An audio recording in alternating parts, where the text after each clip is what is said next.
ಹಾಕಬೇಕು. ಕಲ್ಲಂಜಿಯನ್ನು ಹಾಕಿಬಿಟ್ಟು ಚೆನ್ನಾಗಿ ಕುದಿಸಬೇಕು. ನೀವು ಕುದಿಸಬೇಕು, ಚೆನ್ನಾಗಿ ಕುದಿಸಿದ ನಂತರ ಅದೊಂಥರ ಬ್ಲ್ಯಾಕ್ ಲಿಕ್ವಿಡ್ ಬಿಡುತ್ತೆ. ಆ ಥರ ಒಂದು ಬ್ಲ್ಯಾಕ್ ಲಿಕ್ವಿಡನ್ನು ಸೋಸ್ಕೋಬೇಕಾಗತ್ತೆ.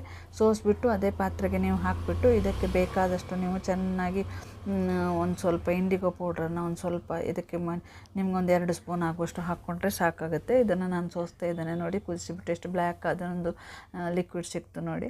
ಇದಕ್ಕೆ ನೀವು 1 ಸ್ಪೂನು 2, 3 ಸ್ಪೂನ್ ಆಗುವಷ್ಟು ಇಂಡಿಗೋ ಪೌಡ್ರನ್ನು ಮಿಕ್ಸ್ ಮಾಡಬೇಕು. ಇದರೊಟ್ಟಿಗೆ ನೀವು ಇದು ಭೃಂಗರಾಜ ಪೌಡ್ರು ಸೇರಿಸ್ಬೋದು, ಇದರೊಟ್ಟಿಗೆ ಹೈಬಿಸ್ಕಸ್ ಪೌಡ್ರ್ ಸೇರಿಸ್ಬೋದು, ಆಮ್ಲ ಪೌಡರ್ ಸೇರಿಸ್ಬೋದು.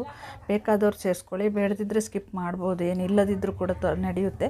ಇದಿಷ್ಟು ಸೇರಿಸ್ಬಿಟ್ಟು ಇದಕ್ಕೆ ಒಂದು ಮನೆಯಲ್ಲೇ ಆದ ನೀವೊಂದು ಅಲ್ವೀರಾ ಜೆಲ್ಲನ್ನು ಇದ್ದರೆ ಚೆನ್ನಾಗಿರುತ್ತೆ. ಪ್ಯೂರ್ ಆದ ಜೆಲ್ ಇದ್ದರೆ ನಮ್ಮ ಮನೆಯಲ್ಲಿತ್ತು, ನಾನು ತೊಗೊಂಡು ಬಂದು ನೋಡಿ. ಇದನ್ನು ಸ್ವಲ್ಪ ಮೊದಲೇ ನೀರು ಹಾಕಿಟ್ಕೋಬೇಕಾಗುತ್ತೆ. ಇದರಲ್ಲಿ ಯೆಲ್ಲೋ ಕಲರ್ ಒಂದು ಇದು ಬಿಡುತ್ತೆ, ಅದನ್ನು ಬಿಡೋ ತನಕ ನೀರಲ್ಲಿ ಹಾಕಿಟ್ಕೋಬೇಕು. ಇದನ್ನು ಕಟ್ ಮಾಡ್ಕೊಂಡು ತೊಗೊಂಬಂದು ಅದಾದ ನಂತರ ಸೈಡಲ್ಲಿರುವ ಮುಳ್ಳನ್ನು ತೆಗೆದುಬಿಟ್ಟು ಇದನ್ನು ಕಟ್ ಮಾಡಿಬಿಟ್ಟು ಇದರ ಮೇಲೆ ಒಂದು ನಾವು ಏನು ಲಟ್ಟಣಿಗೆಯಿಂದ ಹೀಗೆ ಒತ್ತಿದರೆ ನೋಡಿ ಅದರದ್ದು ಜೆಲ್ ಬಿಡುತ್ತೆ.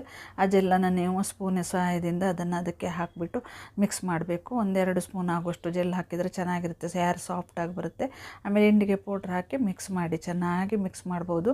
ನಾನಿತ್ತು ಅಲ್ವಾ, ಹಾಗಾಗಿ ಹೈಬಿಸ್ಕಸ್ ಪೌಡ್ರು, ಆಮೇಲೆ ಭೃಂಗರಾಜ ಪೌಡ್ರು, ಆಮೇಲೆ ಆಮ್ಲ ಪೌಡ್ರ್ ಎಲ್ಲವನ್ನು ಮಿಕ್ಸ್ ಮಾಡಿದ್ದೇನೆ. ನೀವು ಬೇಕಾದವ್ರು ಹಾಕ್ಕೊಳ್ಳಿ, ಇಲ್ಲದಿದ್ದರೆ ಸ್ಕಿಪ್ ಮಾಡ್ಬೋದು. ಇದನ್ನು ಚೆನ್ನಾಗಿ ಮಿಕ್ಸ್ ಮಾಡಿ 1-2 ನಿಮಿಷ ಹಾಗೆ ಇಟ್ಟುಬಿಡಿ. ಸ್ವಲ್ಪ ಲಿಕ್ವಿಡ್ ದಪ್ಪ ಆಗಲಿಕ್ಕೆ ಸ್ಟಾರ್ಟ್ ಆಗುತ್ತೆ. ದಪ್ಪ ಆದ ನಂತರ ಹೇರಿಗೆ ಒಂದು ಹೇರನ್ನು ವಾಶ್ ಮಾಡಿದಿರುತ್ತಲ್ವ, ಚೆನ್ನಾಗಿ ನೀವು ಪಾರ್ಟ್ ಮಾಡ್ತಾ ನೀವು ಅಪ್ಲೈ ಮಾಡ್ತಾ ಬರಬೇಕು. ಫುಲ್ ಹೇರಿಗೆ ನೀವು ಅಪ್ಲೈ ಮಾಡಿಬಿಟ್ಟು ಚೆನ್ನಾಗಿ ಒಂದು 20 ಮಿನಿಟ್ಸ್ ಬಿಡಬೇಕಾಗುತ್ತೆ. 20 ಮಿನಿಟ್ಸ್ ಬಿಟ್ಬಿಟ್ಟು ಅದನ್ನು ನೀವು ಏನು ಸ್ವಲ್ಪ ಬೆಚ್ಚಗಿನ ನೀರಿನಲ್ಲಿ ವಾಶ್ ಮಾಡ್ಬೋದು. ಆಮೇಲೆ ಇದಕ್ಕೆ ಶ್ಯಾಂಪು ಯೂಸ್ ಮಾಡಬೇಡಿ, ಯಾಕಂದರೆ ಶ್ಯಾಂಪು ಯೂಸ್ ಮಾಡಿದರೆ ಇದು ನಿಮಗೆ ಬ್ಲ್ಯಾಕ್ ಹೋಗಿಬಿಡುತ್ತೆ. ಸ್ವಲ್ಪ ಒಂದು ಹಾಗೆ ಡ್ರೈ ಹೇರ್ ಡ್ರೈ ಆಗೋ ತನಕ ಹಾಗೆ ವಾಶ್ ಮಾಡಿ ಬಿಟ್ಟುಬಿಡಿ. ಆಮೇಲೆ ಸ್ವಲ್ಪ ಆಯಿಲನ್ನು ಹಾಕಿ ಮಸಾಜ್ ಮಾಡಿಬಿಟ್ಟು ಮರು ದಿವಸ ನೀವು ಅದನ್ನು ಚೆನ್ನಾಗಿ ನೀವು ಸೋಪ್ ಇದು ಶ್ಯಾಂಪು ಯೂಸ್ ಮಾಡ್ಬೋದು. ಚೆನ್ನಾಗಾಗುತ್ತೆ. ಹೇರ್ ಕೂಡ ಸಾಫ್ಟಾಗಿ ಚೆನ್ನಾಗಿ ಬರುತ್ತೆ, ಸೂಪರಾಗಿ ಬರುತ್ತೆ. ಕಲರ್ ಕೂಡ ಚೆನ್ನಾಗಿ ಬರುತ್ತೆ. ಇದನ್ನು ನೀವು ಮನೆಯಲ್ಲೇ ಮಾಡ್ಕೋಬೋದು. ಮನೆಯಲ್ಲೇ ಇರುವಂಥ ಒಂದು ರೆಮಿಡಿಯನ್ನು ಯೂಸ್ ಮಾಡ್ಕೋಬೋದು. ಚೆನ್ನಾಗಿರುವಂಥ ಒಂದು ರೆಮಿಡಿಯನ್ನು ನಾನು ನಿಮಗೆ ಹೇಳ್ತಾ ಇದ್ದೇನೆ.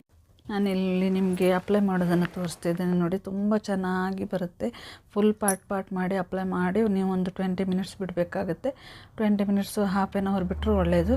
ಅಷ್ಟು ಬಿಟ್ಬಿಟ್ಟು ಚೆನ್ನಾಗಿ ನೀವು ಎಲ್ಲ ಕಡೆ ಎಲ್ಲೆಲ್ಲಿ ವೈಟ್ ಆಗಿದೆ ಎಲ್ಲ ಕಡೆ ಸ್ಪ್ರೆಡ್ ಮಾಡ್ಕೊಳ್ಳಿ. ಚೆನ್ನಾಗಿ ಸ್ಪ್ರೆಡ್ ಮಾಡ್ಕೊಂಬಿಟ್ಟು ವಾಶ್ ಮಾಡಿ. ಚೆನ್ನಾಗಿ ಬರುತ್ತೆ, ಸೂಪರಾಗಿ ಬರುತ್ತೆ. ಕಲರ್ ಚೆನ್ನಾದ ಕಲರ್ ಸೂಪರಾಗಿ ಬರುತ್ತೆ. ಫುಲ್ಲು